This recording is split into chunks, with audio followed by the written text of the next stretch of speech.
Welcome to the Oral History Podcast, which features stories from the oral history website voicesofoklahoma.com, where Oklahomans have given generously of their time to tell their life story for present-day listeners and for the generations to come.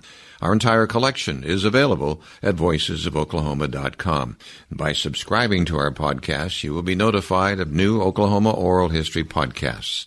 So now listen to another interesting storyteller from voicesofoklahoma.com. Born Günter Renberg on November 30th, 1920, to Anna and Hermann Renberg in Delmenhorst, a city in northwest Germany, Kenneth Renberg immigrated to the United States in June 1937 because Jewish males were unsafe under the Nazi regime. He left behind his parents and brother. Invited by his father's sister, Ina Herzberg, her husband Abraham, and son Leroy, he came to Enid, where he finished high school in 1939. Ken's departure from Nazi Germany came 4 years after Chancellor Adolf Hitler had taken power and ordered the boycott of stores owned by Jews in 1933, during which Kenneth witnessed his father being forced to close his bicycle and sewing machine store. Kenneth enlisted in the Oklahoma National Guard's 45th Division to get back at Hitler. He settled in Tulsa, attended the University of Tulsa for a degree in petroleum engineering, and eventually formed Lee Keeling and Associates in 1957.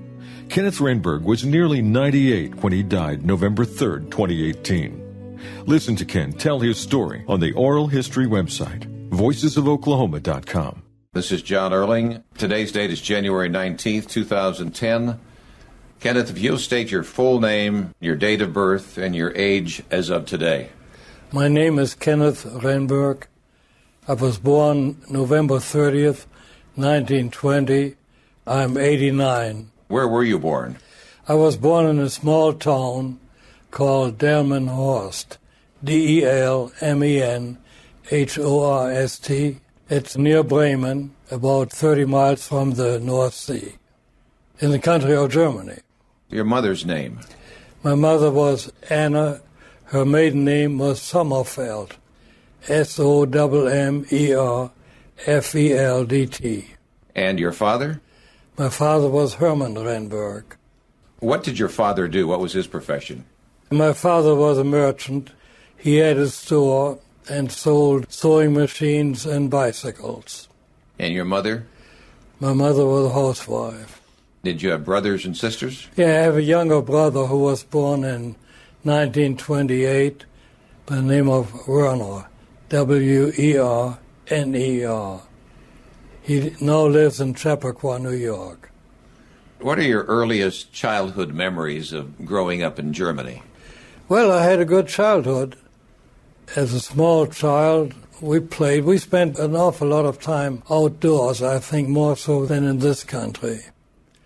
Elementary school went through your 10th year, and then you started high school. About 10% of the students attended high school, because attendance was based upon tuition.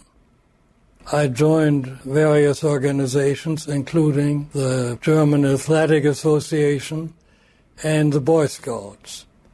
The Boy Scouts were a little different than in this country. They were a paramilitary organization. We all had regular basic training, and we didn't have den mothers, we had leaders, and you stood at attention when you talked to them. The basic training came in good later on when I joined the Oklahoma National Guard. How old were you? Were you in the Boy Scouts in Germany? About 10. I'm Jewish, and I had to leave high school, I think in 1935, after the Nuremberg laws.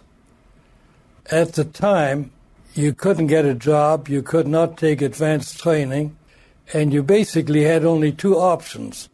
One was to come to this country, but somebody had to vouch for you and give you an affidavit. The other option was to go to Palestine. In order to go to Palestine, you needed 2 years of agricultural training. These training centers were called Hachshara, Hachara. This center was located about 35 miles south of Berlin. The irony of the fact is that at the end of combat, I wound up 50 miles from this little village in charge of 35,000 German prisoners. Anyway, in 1936, I got an invitation from an aunt in Enid to come to this country. How old then? I was 16. So you received an invitation from an aunt? From an aunt. In Enid? Yes. My father had several siblings who had immigrated to the U.S. in the late 1800s. Another uncle lived in Tulsa. I decided I preferred coming to the States to going to Palestine. I came over in July 1937. I lived with an aunt in Enid, Oklahoma, an aunt and uncle, and finished the last 2 years of high school at Enid High School. Let me come back to your living in Germany. The first 16 years of your life there, I believe about 1921 or so, Adolf Hitler is beginning to make his presence known in the country. What did you hear as a young Jewish boy about Adolf Hitler? Well, really, Hitler didn't become prominent till the late 1920s. What people don't understand, Germany had been a monarchy till the end of World War I, and they really were not too familiar with the democratic government. We had about close to 20 different political parties, each one with a different program. The government suffered under it. We had some good chancellors, most to a large extent from the Catholic Center Party, and Germany was doing pretty well in the late 20s. Hitler really was not that prominent. Then came the Depression. The major parties at the time were the Nazis under Hitler and the Communists. The Communists certainly were not liked. We were raised kind of in a military manner, so to speak.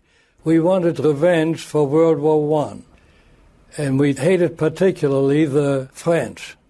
This had nothing to do if you were Jewish or Catholic or Protestant. Our children's literature dealt with war. Of course, it glamorized it. And that was one reason we had military training in the Boy Scouts. Germany was restricted to 100,000 soldiers. We all figured one of these days the army was going to expand and we would march back into France.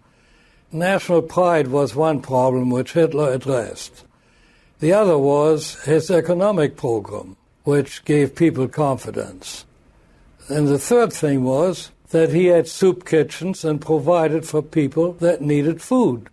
There was really no other party that presented a program like that. As I say, these were the main considerations of the Germans. Personally, I think if he wouldn't have been against the Jews would have been for him. And once he seized power, he had total control. That was well prepared.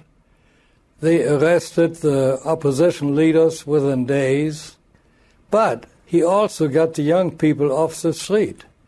He started a program called the Labor Service, similar to the WPA or the CCC in this country. Then, of course, he threw out the Treaty of Versailles and increased the army. And everybody was for that. Basically, as far as the Jews were concerned, there was anti-Semitism in Germany, but it was not any worse than anywhere else. The persecution of the Jews, of course, started after he seized power. That would have been 1933. You then were in fear of your life? No. I never feared for my life. That all came later. When I left in 1937, there were restrictions, but we just were hurt economically and socially. At the time, there were concentration camps where political prisoners were probably executed. It really started with Kristallnacht. Kristallnacht was November 8, 1938. The cause was a young Jew had killed a German diplomat in Paris. This gave the stormtroopers an excuse to riot and to burn the synagogues and arrest Jews, Jewish men. and boys. My father was arrested and sent to a concentration camp, but he was lucky. My mother went to the Gestapo to find out where he was so she could send him clothing. She opened her purse, and the Gestapo officer saw the steamship ticket. He took a look at it, and he said, in this case, we release your husband right away. 2 weeks later, he was on the ship coming to the U.S. They had already gotten visas to come to this country, and it just happened that Kristallnacht happened before the date of departure. So that German officer showed some empathy, some feeling? Well, at the time, they were trying to get Jews out of Germany. That was their main objective at the time. It was not killing them. The killing of the Jews started later. It must have been in the early 40s, 40, 41. There was a conference, the Wannsee conference in Berlin. Hitler and Eichmann and some others made the decision to establish these concentration camps and to kill the Jews. As you grew up, you had friends that were both Jewish? I had mostly Gentile friends. So they were mostly Germans? Yeah. Well, we were German. Right. I mean, we were nationalistic Germans. It was your country. Yeah. That's why I joined the National Guard in 1939. I didn't join it as an American. I joined it to get even with Hitler. I mean, I became Americanized, but my original purpose was to get even with him for saying that we were not Germans. He was against everything, wasn't he? He was obviously against Jews, socialists, Catholics, liberals, capitalists, communists. Yeah. Did you ever hear him or see him? Well, we heard him a lot. He came to our town one time, but I didn't see him. Whenever there was some event, we would march to the city square. They had these loudspeakers, and we listened to him. You stood there with your hands stretched out and sang the Horst Wessel-Lied. You did, everybody who stood there in the square? Well, in school, when the teacher came in, you stood up, Heil Hitler, every class. And you felt good at that time? No, I mean, because I knew that he was against the Jews and he was going to do something. It was a matter of uncertainty what he was going to do. You knew right then there was no future in Germany.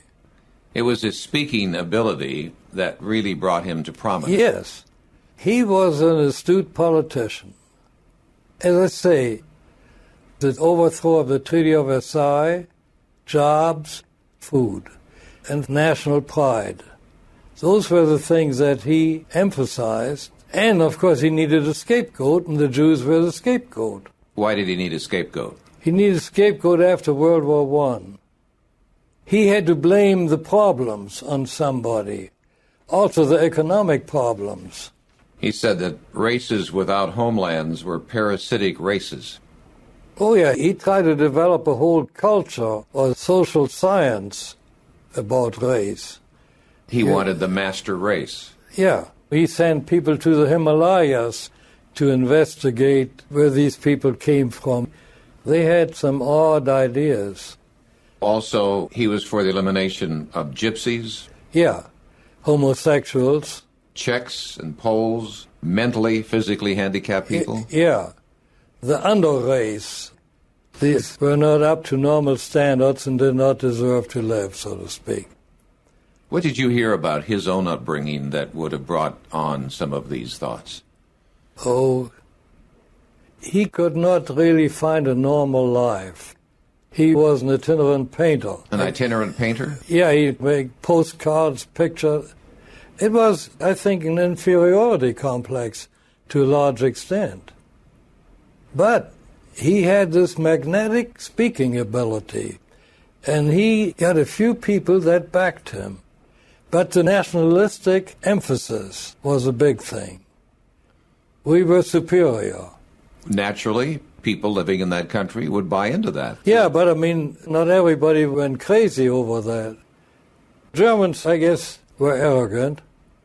Because you got to remember, after the 30-year war, which ended in 1648, it was split up into small principalities, and it didn't become a nation again till 1871.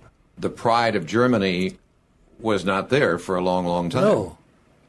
So when Hitler comes along and says, you have a reason to be proud of something, that was a message that hadn't really been preached before. Of course, the thing is, let's face it, technically, the arts, music and so, Germans did accomplish a lot at science.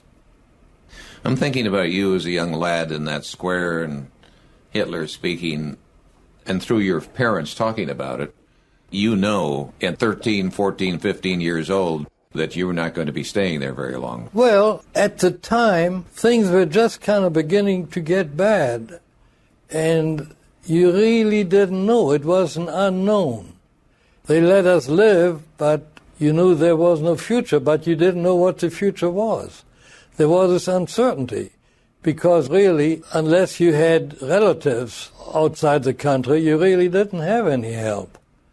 There were some organizations. Of course, this was ready-made for the Zionists. See, most German Jews were not Zionists. All of a sudden, that is one of the few places where you can go. So for them, it was ready-made. Mm-hmm. But you really didn't have an idea what was going to happen. And the thing was that people in this country, the Jews in this country, didn't realize how bad it was. As Hitler was beginning to preach anti-Semitism, were there other Germans around you that kind of bought into that and would treat you different because of it? I must say that I was never mistreated. No, let's face it, I don't look Jewish. Right. Neither did my dad. My dad lost his store. He started out as a traveling salesman. He couldn't have done it if he would have looked Jewish. What kind of restrictions did you have being a Jew? You couldn't go to a public swimming pool. You were prohibited from going certain places. Did they have signs? Was that a stated thing? That Juden Eintritt verboten. So it was kind of like blacks here in America. Yeah. But you just accepted that. Well, it kind of developed slowly. It wasn't from one day to the next. It was kind of a creeping thing. Do you remember as a young boy that places you could go at one time and then all of a sudden you realized you couldn't go to the swimming pool? And how you felt about that? Well, I didn't like it, but there's nothing I could do about it. Yeah. Hitler came to power in 1933, January. I left my hometown in late 1935, early 1936. I don't remember exactly. Obviously, my Gentile friends couldn't play with me anymore. We couldn't be together because they had to join the Hitler Youth. This was all compulsory. None of the parents of my friends really were Nazis. They had to join the party, don't misunderstand me, because they were judges, lawyers, company managers, so they did have to join. But they didn't embrace the philosophy. No. Maybe certain parts, like the nationalistic part, they may have. You left your hometown. Where did you go? Well, I went to this training center for Palestine. So you were then 14, 15 years old? Yeah. And you went to a training center? Yeah, agricultural training center. See, what they wanted in Palestine were people to work the land, farmers. Was that your intention? No, but that was the only option. Did you think that you were going to go to Palestine at one time? At the time, I felt, because that was the only way out. Yeah. Your parents in this time, then, that you were at the Palestine training camp, what are they doing? Are they encouraging you? You have to move on? You have to go there? They knew it was time? No, this was just a matter of fact. You accept it. Okay. So all the Jewish boys and girls? Those that could, not everybody. You kind of lost track of a lot of them. Some of them were able to leave the country. See, I came from a small town, and there were not that many there. You had to be a teenager or early 20s. You left your family then and went into... Yeah. Was that okay with you? Was that tough to do that? No. We were more independent than kids here were. Like when we were 10 years old, few of us would go on an all-day bicycle ride. Well, hell, you wouldn't do that in this country. I'd take my bicycle into Bremen, which was about 10 miles. Nobody thought anything about it because there was no crime. So we were more independent. So you were in the Palestinian training center learning to be a farmer. That's right. Plant, plow, dig. How did you enjoy that? Well, I didn't enjoy it, but that was it. It was a pretty rigorous training. You would have been there in that training? Close to a year and a half. A year and a half? Close to that, yeah. Not quite, maybe. So that was a long time then for somebody who thought, this is my ticket out of here. Yeah. It was a 2-year deal, and we lived in barracks, which was a good preparation for the Army. Not much comfort, but we were all young. There was a lot of camaraderie, too. Did you get to go home and visit your family? Yeah. Well, matter of fact, what happened, once during the harvest, I got a little wheat chaff in my right eye. It cut the cornea a little. In other words, I can't focus my right eye too well. But I was an artillery forward observer, too. I cheated a few times. All these others that were with you, mostly boys and girls. Boys and girls. I guess you talked amongst each other. This is our ticket out of here. Yeah. And as far as you knew, you were going to Palestine. Yeah. Matter of fact, I saw 2 of them in 1967. I was making a geologic study in the Dead Sea area, paid for by the government and the UN. And I spent about 3 weeks over there, so I took an opportunity to visit a couple of people. What a reunion that was. Yeah. One of them was a director of schools on a kibbutz, and the other was a scientist, a research scientist. You spent then, you said, a year and a half. Yes. There in the training. Yeah. And it was a 2-year program. Yeah. What happened at the end of a year and a half? I got an invitation from my aunt and Enid to come to this country. I don't know exactly when it was. Must have been towards the end of 36. So I accepted it, of course. I had no desire to go to Palestine. So that wasn't a problem with those who were in charge of your training? Oh, no. You made your own decisions. That was very, very welcome news to you. Yeah, you're damn right. In your studies in Germany, you were taught about the United States, and that was all part of your history? Well, in our part of the country, a lot of people had relatives in this country. I mean, like my dad, he had 2 sisters and 2 brothers in this country since the 1890s. We corresponded and visited. I mean, we had a lot of Americans come and visit. The thing was, one of the favorite books was The Last of the Mohicans. We had a German author who'd never been to this country, Karl May, and he wrote a lot of Indian stories. We played cowboys and Indians. I had a feather deal and I had a tomahawk. I mean, that's what we played when we were kids. So your knowledge of cowboys and Indians came from these books, or was it from history classes in school? No, not history in school, just reading and learning about it from other people. You were taught history as a youngster? Oh, yeah. And so you were taught about the United States, and was there a view of the United States? It was mostly European history. I guess we would have gotten to American. See, I left high school after, I guess, 4 years. It's an 8-year course. Okay. See, I had English for about 4 or 5 years, and I had French for about 2 years. In Germany? Yeah. You're 16 years old when this invitation comes from your aunt in Enid. Tell us your trek out of there. I visited my relatives and told them goodbye. When you took the ship to the United States, your family, your parents were there to send you off? Oh, yeah, they came to Hamburg with me. Was that tough to say goodbye, and did you think you'd never see them again? No. Hell, I was young. You didn't think about those things at that time? No, I figured I'd see them again sometime. But at 16, you were out to see the world. That's right. And your brother, how close was he in age? He is 8 years younger. So he was there to see you off too, then? Yeah. He was 8 years old. Yeah. I came on the SS Manhattan in July and had a very enjoyable trip. Of course, there were a large number of Jews on the ship. Somehow, I couldn't get in with the younger people. I befriended a couple, probably in their 30s.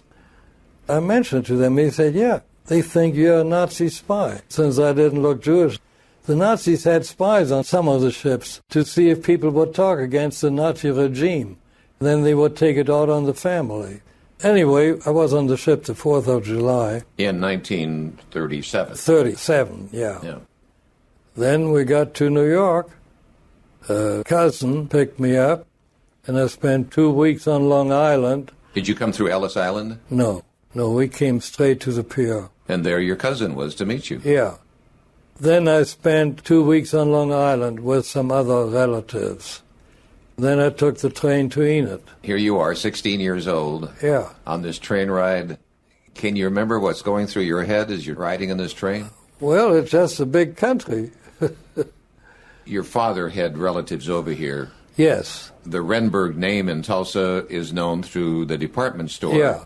How was that Renberg received? Well, Sam Renberg, who founded the store, was my father's brother. My aunt and Enid was the oldest one. She and her husband established a store in Enid, somewhere around 1900. And what was her name? Her name was Ina. Her husband's name was Herzberg, Herzberg. They opened a store in Enid, and my Uncle Sam was a partner. Then he moved to Ponca City, and then he moved to Tulsa, somewhere around 1910, and opened up a store here. Sam had 2 sons, George and Herbert, both of whom are gone. And they're your cousins? Yeah. Why didn't your parents come to the United States? They didn't have an affidavit. In other words, somebody had to furnish an affidavit that you wouldn't be a burden to the state. So they didn't have an invitation on behalf of someone? And people here didn't think it was as bad as it was. But then, in 1938, when it got bad, they got an affidavit. Your parents did? Yeah. And they did come to the They United did States? come here. Did they get that through his brother? Yeah, through Sam and my aunt and Enid. Okay. You've taken this long train ride, which was several days from New York to Enid? No, I forgot. 2 days, maybe. You come here and you meet her for the first time? Yeah, well, I spent a week or so in Tulsa before I went to Enid. You were with your uncle then, Sam? Yeah. And your cousins, too? Yeah. Because they were close to you in age? Yeah. Then you went to Enid. How did you fit in there, and how did that work? I enrolled in Enid High School as a junior. In 1937? Yeah.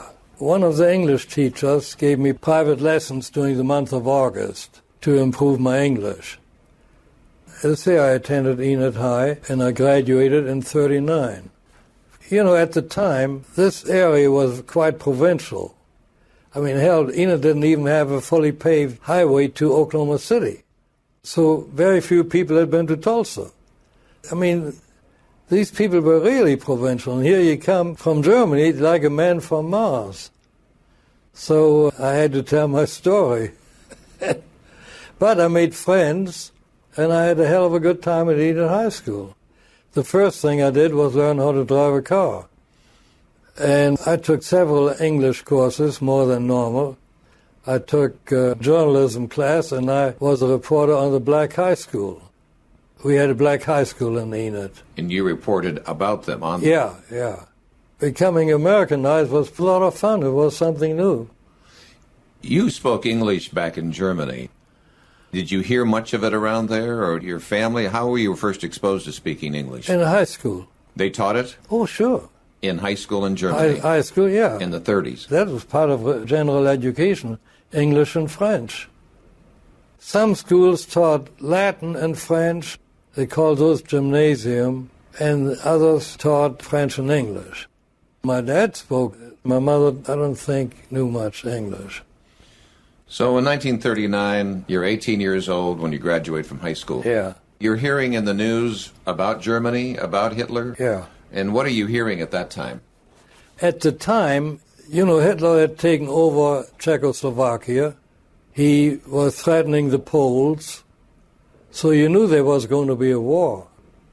Then September 1st, he marched into Poland. Which was the beginning then of World War II. Yeah. Which really didn't surprise anybody in Germany. Then I decided if there's going to be a war, we're going to get into it eventually.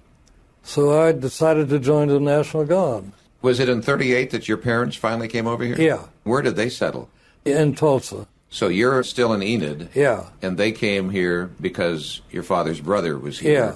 And they lived here? Yeah. You didn't come here to live with them? Actually, I had intended to go to A&M or OSU. Then I had a death in the family in Enid. Their son had died, and that delayed that. So I stayed in Enid with my aunt and uncle. At the same time, I joined the National Guard, and we had our first camp in November at Fort Sill, which was quite an education. You knew that quite possibly the United States was going to be drawn into the war. But this, as you indicated earlier, was your opportunity to get back at Hitler. Yeah. That's the only reason I joined. So you're in the winter at Fort Sill. Yeah. This was a winter camp. Intense. Did you ever wonder, why did I do this? Because you didn't have to at that time. No, but I was determined.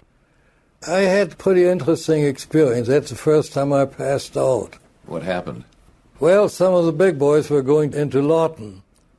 They invited me to go along. They were drinking pretty heavy, and because I wasn't used to that stuff. And the next thing I know, it's 5 o'clock in the morning. I'm on my cot in this tent. You're on KP. That was a liberal education. I could write a book about that. But you were sicker than a dog. Yeah, but that didn't matter. These were old World War I kitchens at Fort Sill. They're still standing there, using as classrooms. I taught in them as a gunnery instructor. Anyway, we had these big pots. There was very little hot water, and you had to clean them after every meal. And then in the evening, the drainage in those kitchens was bad, so you had to get on your knees with a big GI brush and scrub the floor.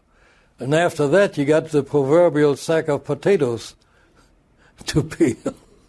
So anyway, I made every effort to become a corporal. Mind you, this was World War I equipment and uniforms and training. I mean, it was medieval.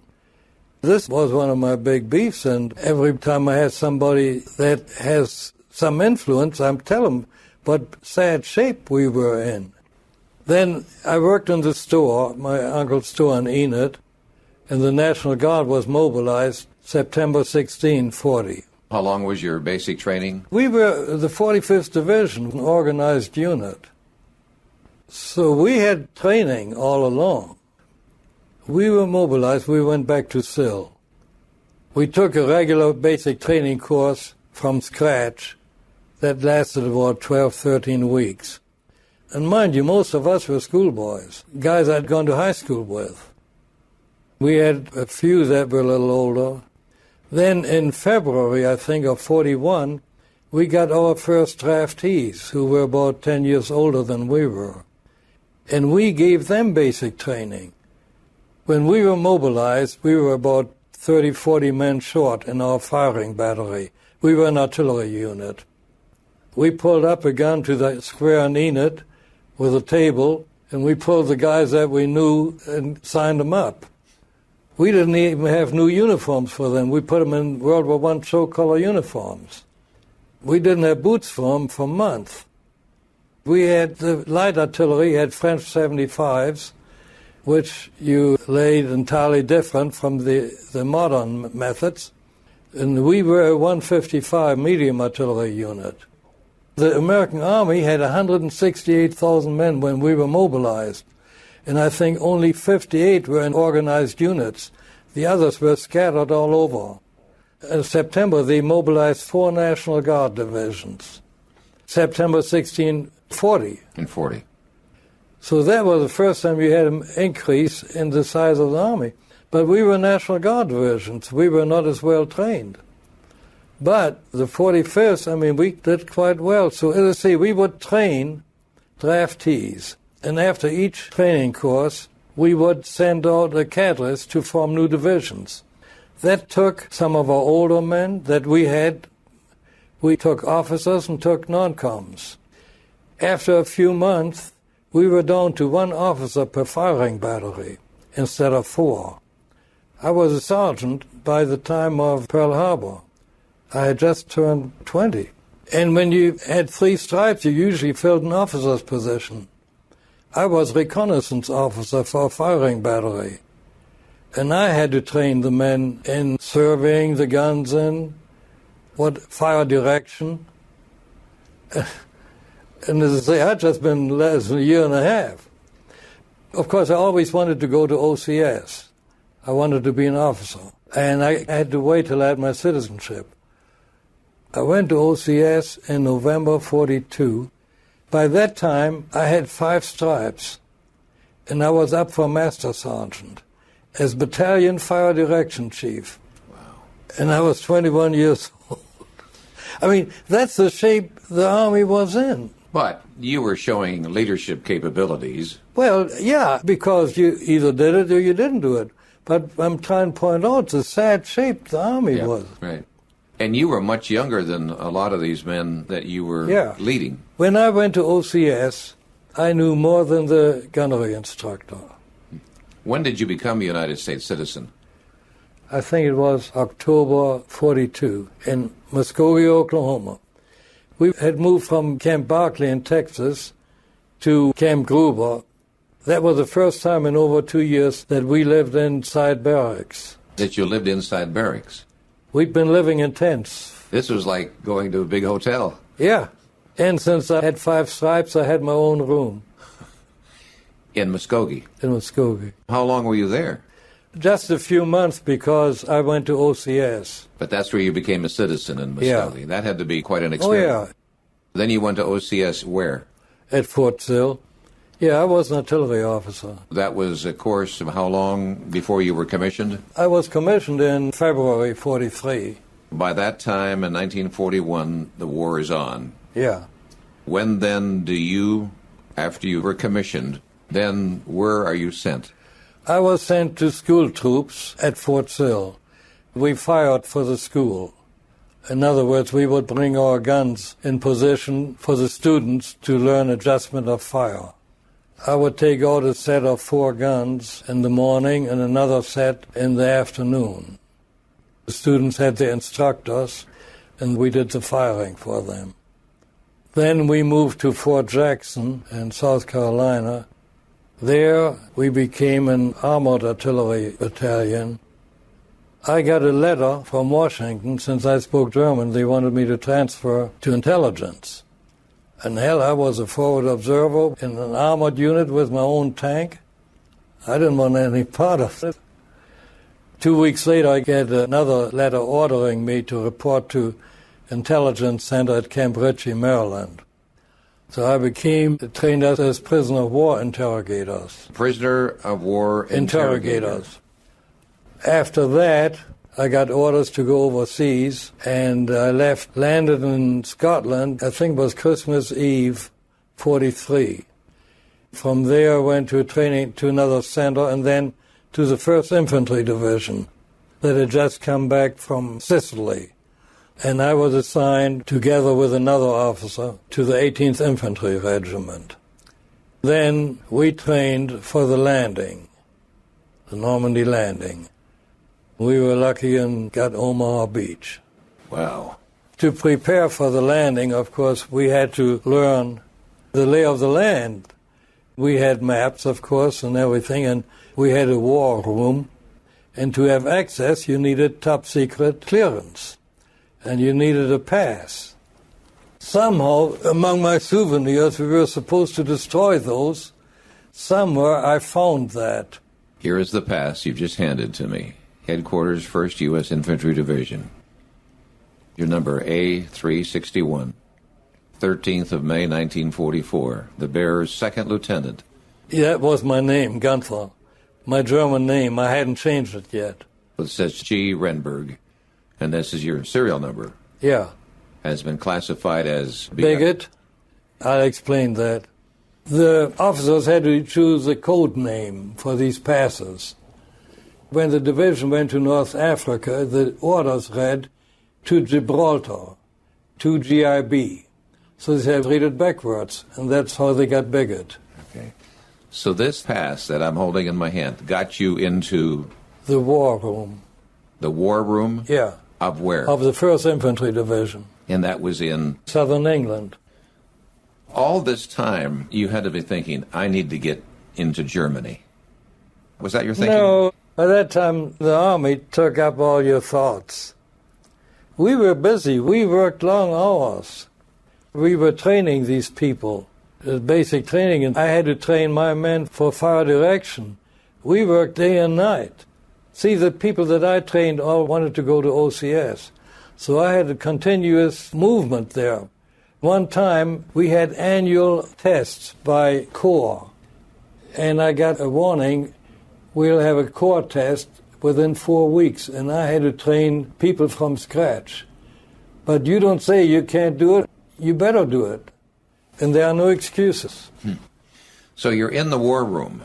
Yeah. And what's going on there? Well, we look at the maps, we look at the information about the villages, the landscape, the German units that are in that area, and try to familiarize yourself, because when you get off that boat, you got to know where to go.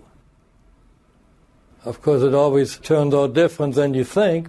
Tell us then, you landed in Omaha Beach. Yeah. What day? Well, no, that's another story.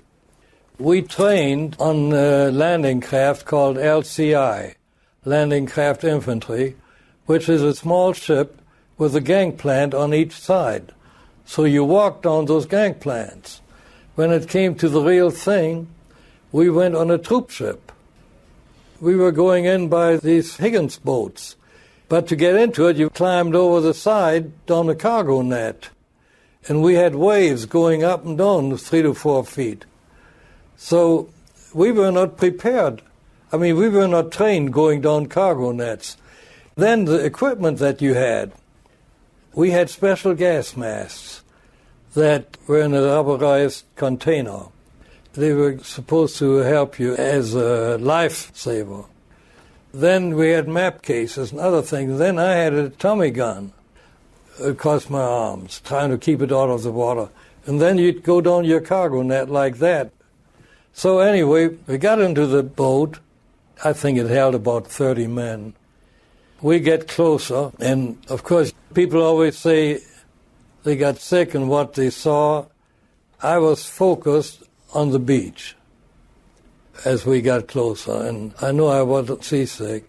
But you see these ducks, the amphibious 2.5 tons. They were low in the water, and they'd usually be swamped by these waves. Then they'd go down, and the guys were swimming.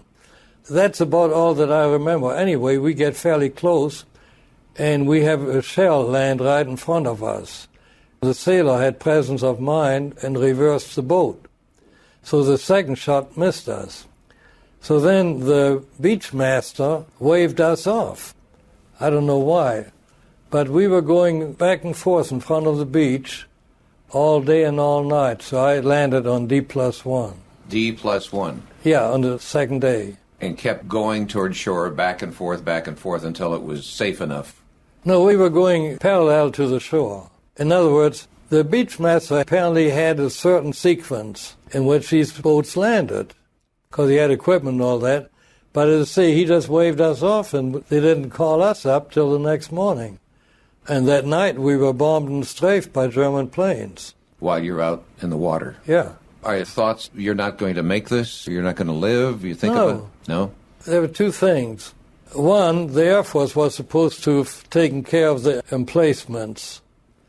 And they also were supposed to bomb the beaches to dig craters to protect you instead of a foxhole. Well, what happened? They did it at night and they overshot the beach, so no damage was done. And I didn't see what was supposed to. I was there in 2001, and I was at Utah Beach. I saw what they did. So when you made the landing, when you finally got there, what's happening? What's going on? Well, we set up in the house and immediately started interrogating German prisoners. Everything about the unit. They didn't know much, but we tried to find out where their machine gun placements were, what units they were, where they came from, anything that would affect. You got very little information. Well, no, we got information. The thing was, you kind of built on it. In other words, you'd get somebody, what's the name of your company commander? Hauptmann so-and-so. Well, the next guy comes. So say, well, how's Hauptmann so-and-so? So this guy, he doesn't know what you know and what you don't know. We got quite a bit of information. How did you feel? Because Hitler then, by that time, was full bore rounding up Jews. We didn't know that at that time. Okay. I mean, we knew there were problems, but the knowledge of these concentration camps, there are arguments about that when it became known, 41 or 42. What was your attitude toward the prisoners of war, the Germans? I didn't have an attitude. I just wanted to get information. You don't really think a hell of a lot. You're busy. You're trying to protect your ass, so to speak. You just feel you're part of an army and you want to win. Yeah. How do you think they viewed you? First of all, you are in charge. If you're a prisoner just captured, you don't do a hell of a lot of thinking. You just want to know what's going to happen to me. They weren't expressing their feelings. No. No. They're just scared. Yeah. Did you continue on interrogating for how long? We started the breakout out of Normandy at St. Lo, July 26, 44. There was a tremendous bombardment of the German lines. Some of it hit some of our people. I got across the St. Lo highway, and then I got some prisoners, and we were being shelled. One of my men and I got hit by the same shell. It killed him immediately and just wounded me. I got a scar clear across. This again was where? At St. Lo in Normandy. See, when we broke out, we were tied up there in Normandy quite a while. And then Patton started the breakout and made the big sweep through France. Because we were all keyed up to go on this trip. We knew what the plans were. Yeah. We didn't see how we could miss. Of course, when you're young, you're an optimist. How severe was the wound to your shoulder? It opened up a hole about like that. I was lucky I kept my arm. Did you go for a while before you had medical attention? I got into a foxhole because we were being shelled. Finally, I got a hold of one of my men. I mean, everybody hit the foxholes. There were still some German slit trenches full of dead Germans, but these guys jumped right on top of them. Anyway, I was able to get a hold of one of my men. He got a jeep and took me back to the medics. From there, then, I went back to an evac hospital where I spent a day or two. Then they shipped me back to England. That's where they operated.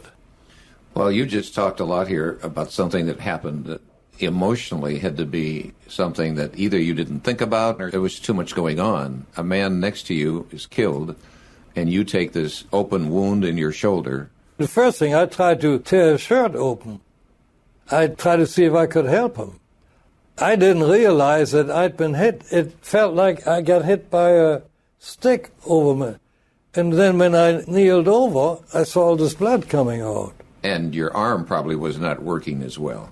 That was the first thing that I checked, and I had full use of my hand. And he was dead, so there was nothing I could do for him. But you tried immediately to help him. Yeah. I didn't get back into combat till November. Of 1944. Actually, I had a pretty good time. I was in a hospital in England, 6 weeks. Then I went to a replacement center for the intelligence group. We had about 150 men. Then I got orders to take these men and take them to the continent. They told me I would have transportation at the beach. It was Omaha Beach again. I had my orders, so we got on a ship. We landed at the beach, and there were no trucks.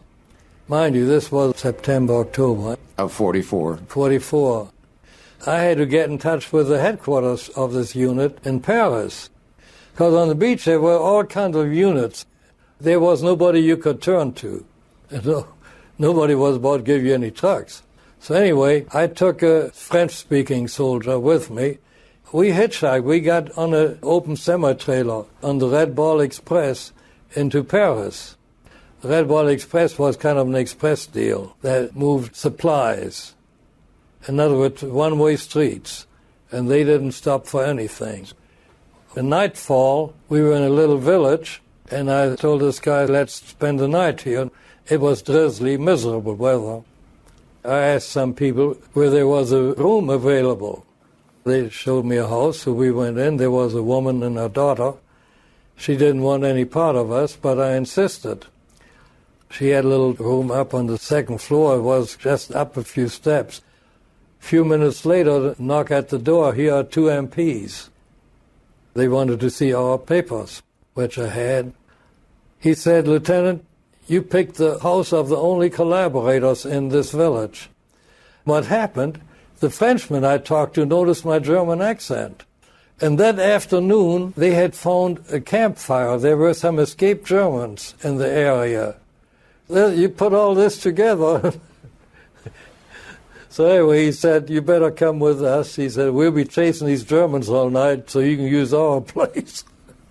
So anyway, we got into Paris and had a friend on the staff of this unit. He said, "We'll send the trucks. You don't have to go back." So I had 6 weeks in Paris. When you were in Paris for 6 weeks, you worked... Well, they had to find a job for me. They made me assistant supply officer for this intelligence unit. I didn't know anything about supplies. All I had to do was take requisitions that had to be approved by 3 different officers. So I had a Jeep and a driver, and I went into Paris every day, and that's all I had to do. Till the supply officer, he wanted a combat star, so he went into Holland and turned his Jeep over and broke his arm. That made me supply officer. And I didn't know a damn thing about supplies, but I had a good sergeant. The main thing, I tried to protect us from people dealing with supplies on the black market, because you could get $400 for a pair of boots. Who was taking from the supply? There was a lot of looting going on. So they'd break in? Break in or wherever they could get it. That was my main concern. Then it was time to go back into combat. We're getting close to the end of the war. Yeah. So you went back into combat where? On the Dutch border. I was assigned to the 102nd Division. We were right against the British on the Dutch-German border. We were getting new divisions from the States all the time, and I was assigned to one of these, the 102nd, and particularly the 407th Infantry Regiment. The division had advanced to a river, Ruhr, R-O-E-R, which was being defended by the Germans on the German side. We stayed there till about February. The bulge occurred, I think, on December 16. The Bulge. The Bulge, Battle of the Bulge. Right. That was quite a way south of us, because we were in the northern sector. The army in the Bulge area had to be reinforced by a division from our sector. So our division commander and the neighboring division commander rolled the dice to see who was going to go. The other division went, and we stayed and covered a 2-division sector. We were in a rather exposed area. We were right on the river in the cellar of a house that had been shut up. Every time we went outside, we were exposed to German fire. The regimental command post was a few hundred yards down the street from us, and that's where the kitchen was. Every time we went to eat, we were exposed to German fire. We had some close calls, but we were lucky. Then we crossed the river in February when the general advance started again. We had some fairly heavy losses, so we did not see too much combat after March of 45. During the winter, we were pretty well stationary except for the Bulge. Did you see combat in the country of Germany? Yeah. So how did that make you feel? Here you come back to your home country. You don't think. You got a mission. I'm not a philosopher. You know, one thing could be that I personally didn't have bad experiences. Yeah, if some of my family would have been killed, it would have been different. But my beef was with Hitler. So that was the first time you'd gone back to Germany since you left? Yeah. In Germany, you were in combat for how long? After we got across the Rhine, we were pretty much in reserve. And the German army was pretty well destroyed, so really there was not much. I mean, there was fighting, yes, but no heavy battles. And then in April, we wound up on the Elbe River, E-L-B-E, about 30, 40 miles west of Berlin. That's where we waited for the Russians. The Germans were trying to surrender and cross the Elbe River to surrender to us instead of being captured by the Russians. In 3 days, we had about 35,000 German prisoners come over in our regimental sector. They came in boats, rafts, or swam. We had a big farm which had barns and stables, kind of in a quadrangle. We could hold about 2,000 prisoners at a time. We put them in these buildings. Then, whenever there were trucks available, we would ship these people back. One thing, the American Army was so thinly spread that I forgot how many miles we covered, our regiment. Whole German units were able to pass through. What we did, when they came across the Elbe River, we lined them up in columns of 1,000 with their weapons. We had a jeep in front and a jeep behind, and then we marched them into this stockade. Once they are there, we had them throw their weapons on a pile. We had 15 MPs to handle these prisoners. That's how thinly we were spread out. We didn't have the manpower to search them. What we did, we put guards on the rooftops of the stables and barns. How many got away, I don't know. What happened also, I went by the stockade, and there was a young second lieutenant who did not have much army experience. He threw up his hands. Well, as the only officer there, I took charge. The colonel thought that was a good idea, since I spoke German anyway. I organized these prisoners into companies and put officers in charge of them, and that's how I handled them. But we did not sleep for 3 days because we had continuous traffic, and as I say, a total of 35,000. Were they easy to control? Yeah, they were glad that they didn't get captured by the Russians. Of course, we took for our personal use all the pistols and stuff that we wanted. This place where I was running this prison camp was about 50, 60 miles from where I was as a trainee for Palestine. So you talk about irony of fate. Well, now, you must have had some feelings about that. That must have been strange to you. Well, I didn't know this till a few weeks ago, till I looked at a map.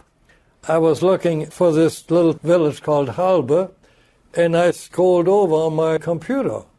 And all of a sudden, here's this little village. I didn't know how close that was. Till just a few weeks ago? Yeah. Wow. That had to be a feeling that came over. Yeah, that's where you get satisfaction. Right. So basically, combat was over. We moved back when the Russians took over. We wound up in Bavaria in a little town on the Danube. And then the army had released soldiers based on a point system. Since the 45th was one of the first units mobilized, most of us had more points than the rest of the soldiers. So I came home in October 45. The war was over in May of 1945. In Europe, VE Day was, August, I believe. Hitler died in 45. Yeah. In April. Yeah. You remember your feelings about hearing that Hitler was dead? I don't know. We had won the war, and I knew what would happen to him. But your motivation for joining that National Guard troop was accomplished. Yeah. Then I have another deal. Back in 1996, my hometown celebrated its 750th anniversary. They had invited former Jews from the city to attend this event at their cost. By that time, there were quite a few Russian Jews in my hometown. My wife and I went over, and we had the first Friday night service since World War II in that town. Of course, most of the Russian Jews didn't know anything about religion, but there was a young man who was going to be in charge of this congregation that they were going to form. So I said, well, you need prayer books. He said, well, we don't have money. I said, how many do you need? He said, about 50. I said, I'll buy them. The next thing was they needed a Torah to have a congregation. They didn't have money for that, so I said, I'll buy that for you. Then the city gave them a part of a building, and they had to get the furniture and the prayer desk and a cabinet for the Torah. So I paid for that, so that was my final getting even with Hitler. And that had to make you feel really good. That yes. That was the button on it. That was about, yeah. When you're out of the military, are you married soon after you No. I was in school 2 weeks after I got home. And you got home to where? Tulsa. I had enough of Army life, and I just soon ate my mother's cooking.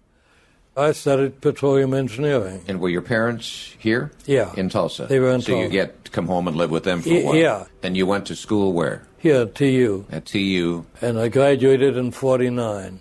With a degree in? Petroleum engineering. Then did you go out into your profession?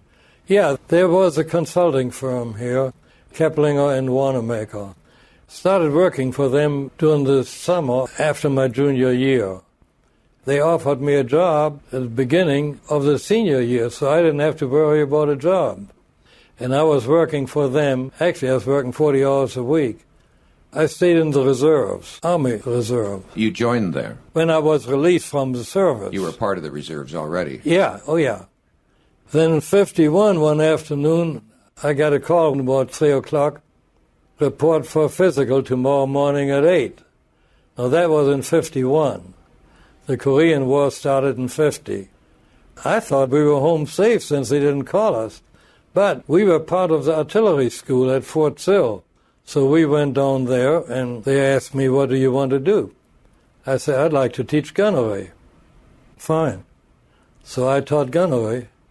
I think that was in May, and I think I got out less than a year and a half later. But didn't your heart sink when you got that call? You had to go back in the military on active duty?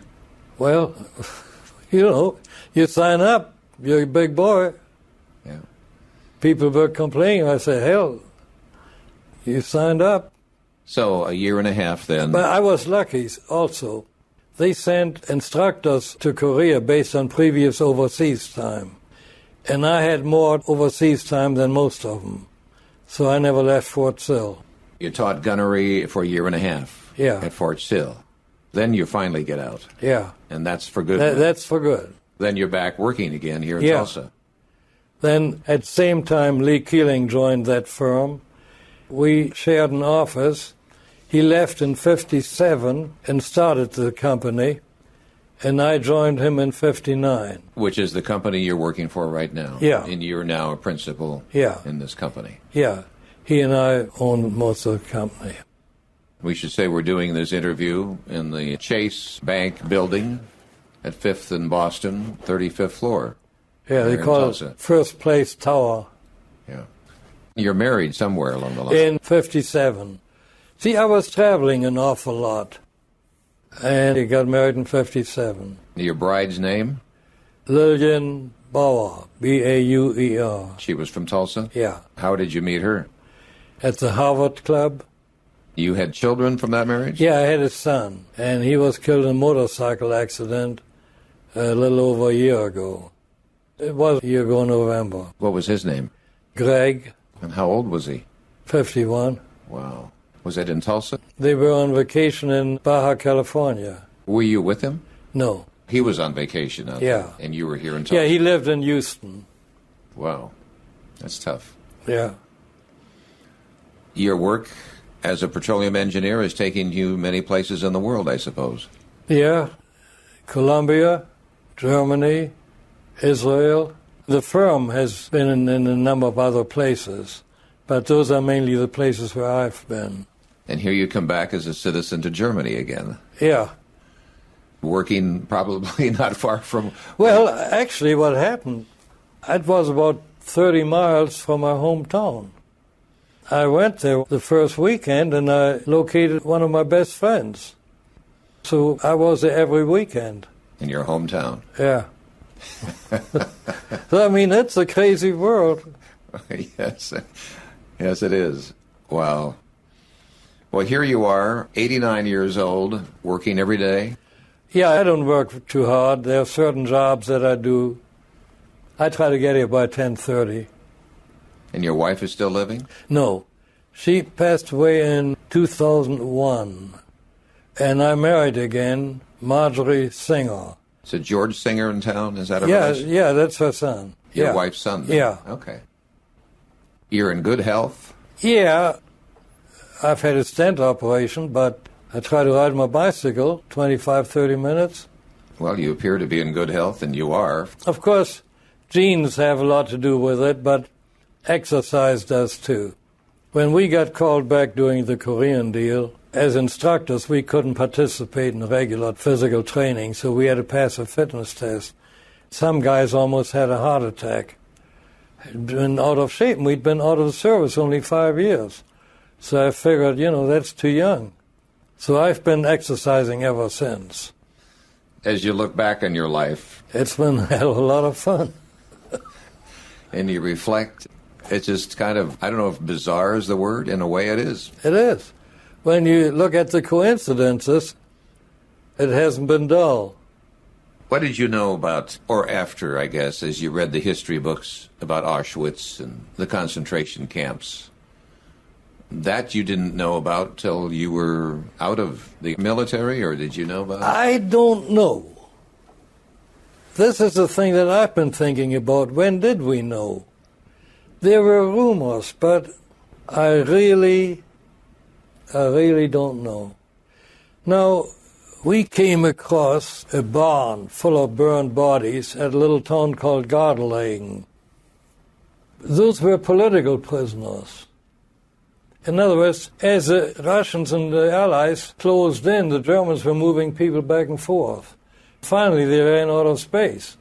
So they put these people in a barn full of straw and set fire to the straw. That was about the only thing we saw. Then, when we moved back, as the Russians came in, we came across a camp called Ohrdruf. But that had already been mostly cleaned up. Otherwise, we didn't really see anything in our sector. Those political prisoners, would they have been Jews? No. You didn't see any? You just heard rumors? I don't really recall. I know the 45th Division hit Dachau, which was in Bavaria. Would you have known anybody that had gone to one of those concentration camps? Oh, I guess, actually, there was a displaced person camp near Deggendorf where we were in Bavaria, and I ran into a man that I knew from my hometown who'd been in a concentration camp. Did he talk about his experience? At the time, no. But to read and to hear about what went on in those camps has to really... Oh, yeah, I mean, it's unbelievable. And it could have been you. Certainly. Yeah. I mean, you got to thank your lucky stars. Yeah. But life has been good to you here. Yeah, I don't have any complaints. How would you like to be remembered? Oh, as somebody who did his duty. Well, it sounds like you went beyond your duty. We thank you for your service to the country. Well, the thing that bothers me, I draw disability pay. I've been giving that to these family readiness groups in the National Guard. I've been giving that to the units that went overseas. The reason is not the money. The reason is this country is at peace. We're fighting 2 wars, but the country is at peace, and since we don't have a draft, most people don't give a damn. And these soldiers, our service people, it affects their morale. My main purpose was to let them know that somebody's thinking of them. Mm-hmm. That is the thing that bothers me today, that we calling up the Guard several times. I mean, once is fine, but when you go 2 or 3 times, then they're sending the 45th to Afghanistan. I mean, these people are not in the shape that somebody in regular duty is. Mm-hmm. That's the thing that bothers me. I go to an annual dinner in Washington, officers that served in combat with the 1st Infantry Division. There are a lot of those people that are on active duty. Most of us are veterans, but I never heard anybody complain. They may, but not in public. But I mean, this is a thing. I don't know how the hell we get out of it. But we can't leave either. So as I say, it's just unfortunate that a few have to bear the burden. Young people listening to our conversation and your story, do you have any advice? Get all the schooling you can and do right. Don't try to get by the easy way. Take interest in what you're doing and your fellow man. That's about all you can do. Well, I would say by listening to your story, you never questioned, as you said, I signed up, it was my job, I was supposed to do it, and you weren't complaining. Yeah. Doesn't seem like you complained at all. You just, this is what I'm supposed to do. Well, I wasn't too happy about it, but then that was it. Right. I mean, this is the thing. When you do something, you got to think of the consequences. Of course, nobody would have thought it would happen that soon, but that's life. Yeah. Because let's face it, I was more fortunate, too, that I didn't go overseas. Matter of fact, I worked for my company on weekends. I had never applied for a job. I was offered a job before I got out of school. So when I was done at Fort Sill doing the Korean deal, I just wanted the experience. I had nothing to do at night. So I thought if I can get some part-time work here, I had thought what I was going to say, and I had my spiel all ready. I go into this place, talk to the chief engineer. He said, hang up your coat. I still had something to do for the firm here in Tulsa, so I said, I can't right now. Well, anyway, it delayed, so I tried another firm a few months later. The same thing, so I still don't know what it's like to apply for a job. Well, this was a remarkable story you told, and you did a good job, and I appreciate very much your taking time. This will be on a website. It can be heard by people for many, many years to come beyond our lifetime, and that's what this is all about. So thank you. You're welcome. As I say, most people haven't been as fortunate. You still have problems with your shoulder? I can't play tennis or golf. I don't really have a problem if I hold a book for a while, like a prayer book, and you have to stand. Then after about 10 minutes, my arm gets tired. Or I try to play tennis when I got home, and my arm would tighten up. But, I mean, I don't have anything to complain about. But many younger people can't relate, and so many of you who were in World War II, you walk around with scars, you still feel the effects of a wound, and for some there are emotional scars. Oh, yeah. That they're dealing with. I think vast Americans are unaware of that now. This post-traumatic stress, I had a cousin, I don't know if you knew him, Marty Clayman. He married the Renberg daughter. He ran the store at Utica and then the store out at Woodland Hills. He'd been a bomber pilot, and he showed me his plane once shot full of holes. He had this twitching, and he did a hell of a job running a store, but he started out at TU. He just couldn't concentrate. I know there are others. Well, actually, once in a while I had nightmares, but I mean, it didn't bother me. I haven't in quite some time. But I mean, these guys that were in Vietnam and Afghanistan, these places, Iraq with these IEDs, you know, it makes you kind of nervous. Yeah. We had the advantage that, first of all, we were young. We were given a hell of a lot of responsibility. That kept your mind off yourself. When I was in that boat going towards the beach, I was looking around, watching the other guys, make sure nobody panicked. That keeps your mind off yourself. But you got to look at the bright side of things.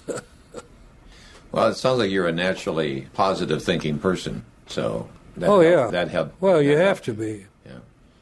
A lot of people can't control their minds, and so they're prone to be depressed and look on the dark side. Yeah. That doesn't seem like it was your personality.